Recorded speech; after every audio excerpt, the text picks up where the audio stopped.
ময়দানে আমার রাসূল রক্ত দিয়েছেন। আমি সেই তায়েফ সফর করেছি। সেই তায়েফ, আমি তায়েফের ইতিহাস হাদিসে পড়েছি, চোখে দেখি নাই। তায়েফের চিত্র নিজের চোখে দেখে প্রাণ ভরে কেঁদেছি, যেখানে রাসূলের রক্ত পড়েছে। 3টি জায়গায় রাসূলের রক্ত পড়েছে। সবচাইতে বেশি রক্ত পড়েছিল যে জায়গাটিতে, সেই জায়গায় প্রাণ ভরে কেঁদেছি। আমার স্ত্রী আমার সাথে ছিলেন। আমি তায়েফে গিয়ে লোকেরা আমাকে যখন বলল বিশ্রাম নিতে, আমি বললাম না, বিশ্রাম করব না, আগে আমারে নিয়ে যাও। আমার রাসূলকে মারছিল যে রাস্তাটা, ওই রাস্তাটা আবার আগে দেখাও।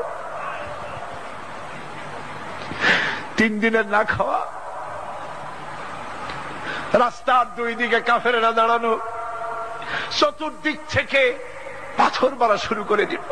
আহারে, এমন সুন্দর চেহারার মানুষ দেখে কেমনে মারল তারা। হুজুর পড়ে গেলেন, ওরা কাফেরেরা এসে জোর করে ধাক্কা মেরে হাঁটালো। আবার হুজুর পড়ে গেলেন, বেহুশ হয়ে পড়লেন।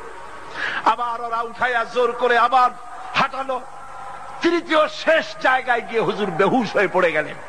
শরীর থেকে সবচাইতে বেশি রক্ত পড়েছে সেখানে। আমি লম্বা সেজদায় পড়ে এত কান্দা কাঁদছি, আরে আমার নবীজির রক্ত পড়েছে এই মাটিতে। ফেরেশতারা এসে বলছেন, হে রাসূল, আপনার এই অবস্থা থেকে আকাশের ফেরেশতারা কাঁদতে কাঁদতে অস্থির হয়ে গিয়েছে। আপনি আমাদের অনুমতি দেন, এই পাহাড় চাপা দিয়া কাফেরের গোষ্ঠী সাফ করে দেই।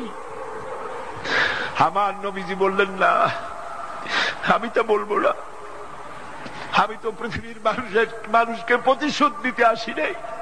আমি যদি হুকুম করি আর আমার হুকুম মতো সবগুলি যদি পাথর চাপা দিয়ে মারিয়ে ফেলে দাও, তাহলে আমি কাল কালে পৌঁছাবো লা ইলাহা ইল্লাল্লাহু মুহাম্মাদুর রাসূলুল্লাহ।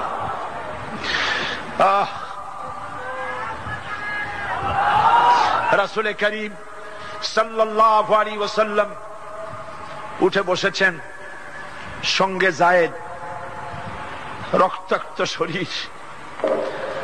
আরে, যেই শরীরের দিকে মানুষ একবার তাকাইলে চোখ ফিরাইতে পারত না। হযরত আয়েশা বলেছেন, যে সমস্ত নারীরা ইউসুফ আলাইহিস সালামের দেখে হাত কেটে ফেলাইছিল, ওরা যদি আল্লাহ রাসূলকে দেখতো, হাত কাটতে কাটতে কলিজা কাটে ফেলাই দিত, টের পাইতো না। এমন মানুষের গায়ে কেমনে বাতুর মারলো।